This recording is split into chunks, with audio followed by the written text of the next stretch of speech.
Еще недавно совсем я записывала ролик по поводу закрытия мавзолея Ленина на реконструкцию.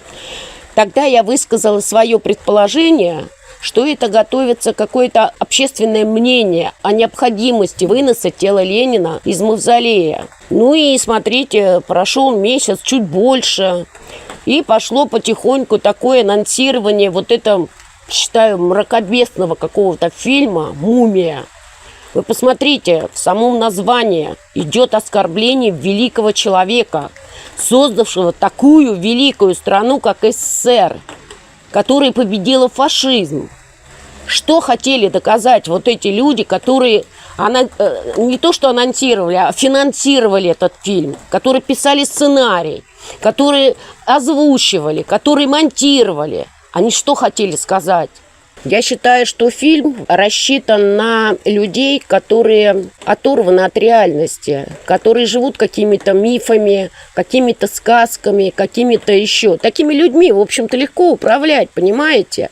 А не теми, которые живут реальностью, сегодняшним днем. А сегодня нашему обществу нужно сплотиться. У нас около нашего дома стоит враг, и не какой-нибудь, восставший из ада, я считаю, фашизм.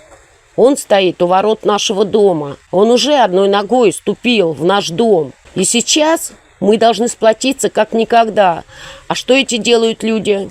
Они общество сейчас раскололи и продолжают его раскалывать. Более того, я смотрю не как вот говорят светское общество, да, не только гражданское общество, но и я так понимаю, что идет еще и раскол внутри церкви, скажем так. Потому что кто-то не поддерживает это. Это же самое настоящее мракобесие. Во всех бедах эти люди винят Ленина, что пока тело Ленина не захоронено, на Россию будут обрушиваться все беды. Алло, товарищи, вернее, вы мне не товарищи.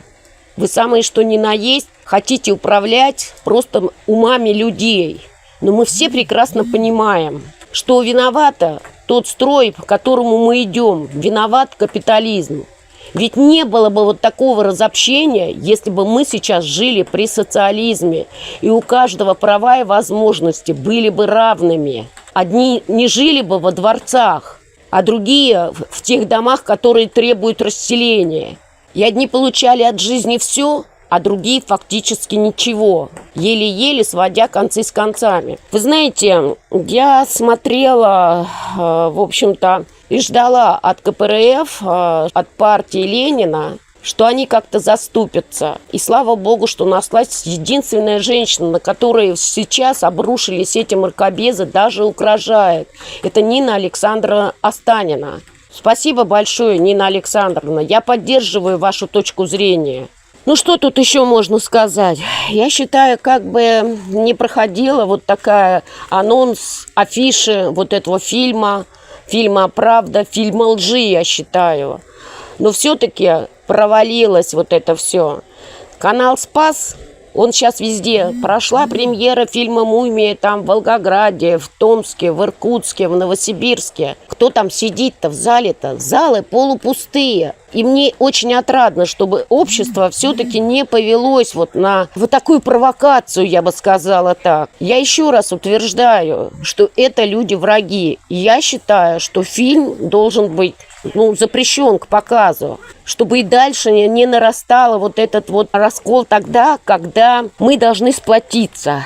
Хотелось бы напомнить господам с телеканала «Спас», что во время Великой Отечественной войны на защиту нашей Родины стали все верующие, неверующие, русские, украинские, казахи, мусульмане и христиане.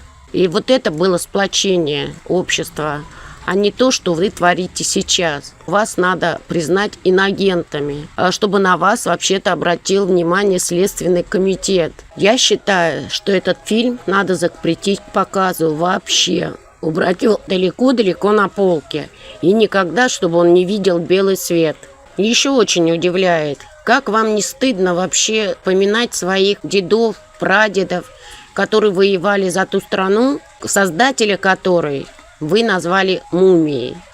Давайте все-таки не будем забывать о том, что человек, которого обозвали таким, язык не поворачивается вот это произнести этого слова, человек, которого постоянно тянут свои вот эти вот такие дрожащие, они же понимают, что они творят, так что у них дрожащие ручонки к телу Ленина. Этот человек создал не только страну для христиан, но также мусульман, буддистов, верующих и неверующих.